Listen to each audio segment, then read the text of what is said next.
Ever wondered what kind of creatures guard the underworld? Let's just say you wouldn't want to bump into any of these guys on your way to the afterlife. Let's kick things off with one of the most famous monsters in Greek mythology, the Minotaur. Half man, half bull, this beast was the result of a, let's say, complicated family situation. King Minos of Crete, after angering the gods, had his wife cursed to fall in love with a bull. The result? The Minotaur, a powerful creature with the body of a man and the head of a bull. Not exactly your typical family pet. King Minos, being a reasonable guy, kidding, he wasn't, decided to hide the Minotaur away in a massive labyrinth beneath his palace. For years, the creature lurked in the shadows, devouring anyone unfortunate enough to be sent into the maze. It wasn't until the hero Theseus came along, with the help of some thread and a lot of guts, that the Minotaur met his end. Moral of the story?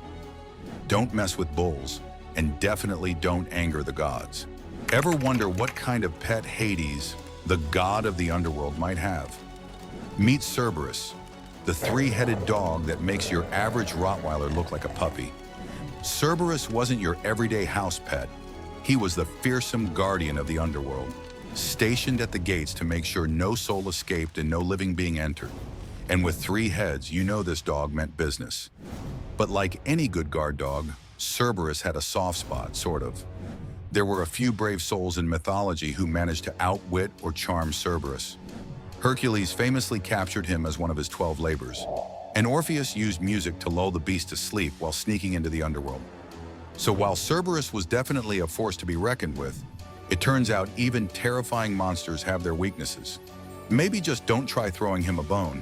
What's a trip to the underworld without the right transportation? Enter Charon, the creepy old ferryman tasked with taking souls across the river Styx, the boundary between the land of the living and the dead. Charon may not be a monster in the traditional sense, but let's be honest, you probably wouldn't want to share a boat ride with this guy. His job? Collecting a coin from the souls of the dead and ferrying them into the afterlife. The worst part? If you didn't have a coin for Charon, you were doomed to wander the shores of the Styx for eternity. Talk about a tough fare. In some myths, even heroes like Hercules had to strike a deal with Charon to cross into the underworld. Charon's role may not be as flashy as the Minotaur's, but without him, no one would ever make it to the underworld or back out again. Next up, we've got the Furies, also known as the Erinyes. These terrifying ladies were the embodiment of vengeance and justice. If you wronged someone, especially a family member, you could expect the Furies to come after you with a fury, pun intended.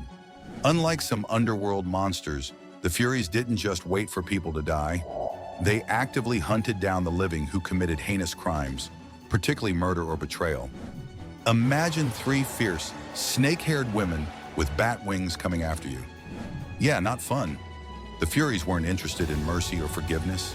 They were all about delivering punishment, and they didn't stop until justice was served. If you ever find yourself cursed or tormented by these spirits, let's just say there's no escape until they've had their fill of revenge. Rounding out our list are the nameless legions of shadowy creatures that inhabit the underworld. These beings aren't as famous as the Minotaur or Cerberus, but they make up the bulk of Hades' army, keeping the peace, or lack thereof, in the underworld.